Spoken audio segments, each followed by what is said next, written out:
What's a happening, nerds? This is John, nerding out with cards, and tonight this one's been kind of a long time coming, but I wanted to wait until I was home with my cards, so that way I could show cards with it. And tonight, what it is it's kind of like a book report for baseball cards at the Edge of War by Todd Marcum, and a good while back, and I'll put the link down below in the description box. But baseball over at or Mike over at Baseball Collector actually had Todd Marcum on his channel talking about this book, and that's really what kind of led me. There's Todd there. To purchase this book. I thought it'd be kind of cool to check out, and it's a really cool read. It's also kind of unique, and I'll talk about that here in a second.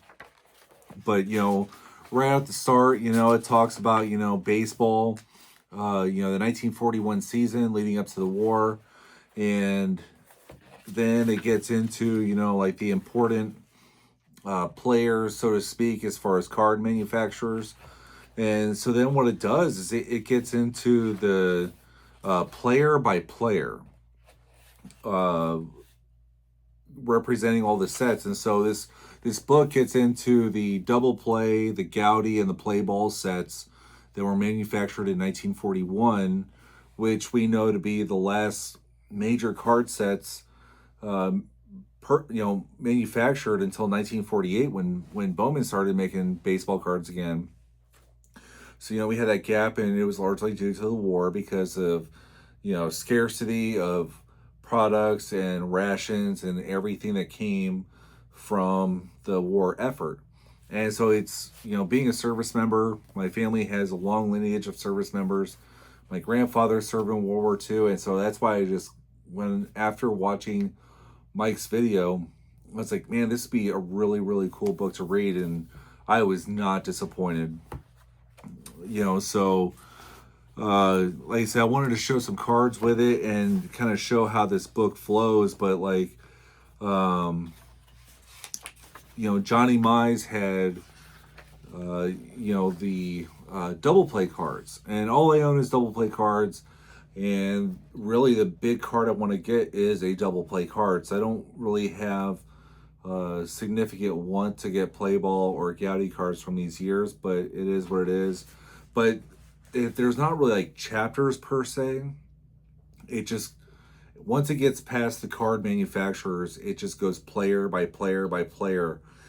Every single player that has at least one card manufactured in 1941 has a write-up in this book. And so you can see with Johnny Mize here, it's got a nice write-up. And so we know that the double plays, it was 2 players per card. And so like this is the Johnny Mize page, but the Dan Litwiller, he has his own page too. And it's really kind of cool because it talks about the card, it talks about the player, like Enos Slaughter's in here, and it talks about they're a member of whatever, Major League Baseball Hall of Fame or a team Hall of Fame, so long as that player was inducted in there at the publishing of this book. So, and then what I have is the altered card where it's just Johnny Mize, because somebody had cut off the other player, Dan Litwiller. But that's the card that's pictured here, and so that's awesome. And then Terry Moore had a double play card, and I have it because he's a member of the Cardinals Hall of Fame. And see, he's got a write up here. Like I said, Enos Slaughter's got a write up in here. And then this is a good example just because it happens to be on this page. But Wally Moses, I don't have any cards of him, but you can see where it'll show like if they were in multiple sets, both of all the cards that they were in. Really cool stuff. The big card I want to get is the Bob Feller, because I'm a Bob Feller collector. And see, he's got a double play card, and it's got a nice write-up of him, along with Joe Krakowskis,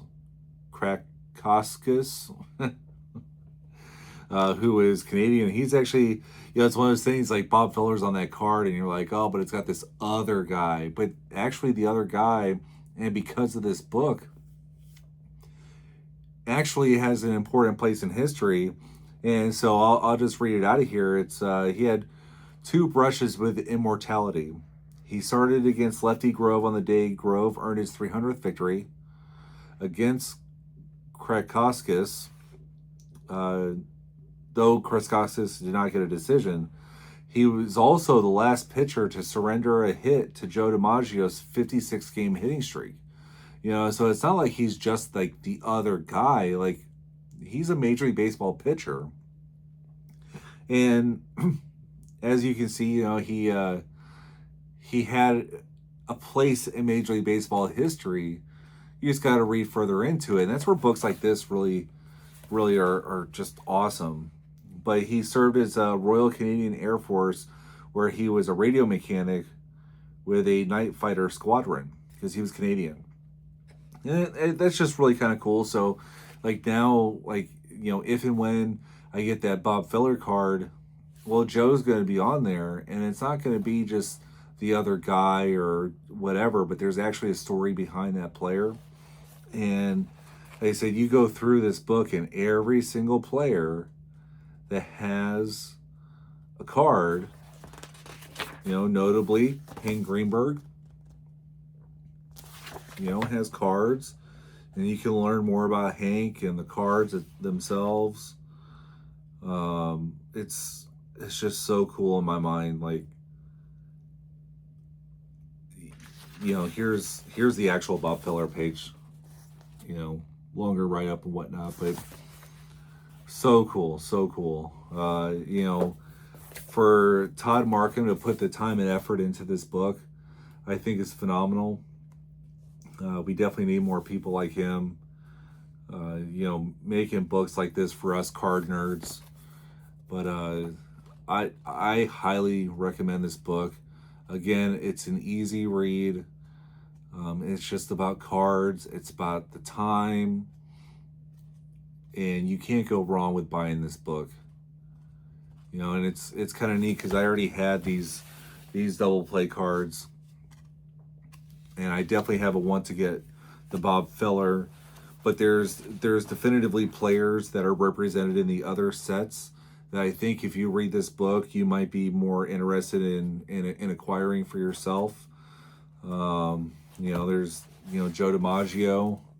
I don't think he needs a book for people who want to collect his cards, but he's in there. His brother's in there. Look at this. Bill Dickey's a big name. That's awesome. But yeah, I highly recommend that you check this book out. It's an awesome representation of Snapshot in Time. The last baseball cards produced before the war, and as we all know, the baseball cards are identified by pre-war, post-war, and all the different eras, but the World War II is a major delineation.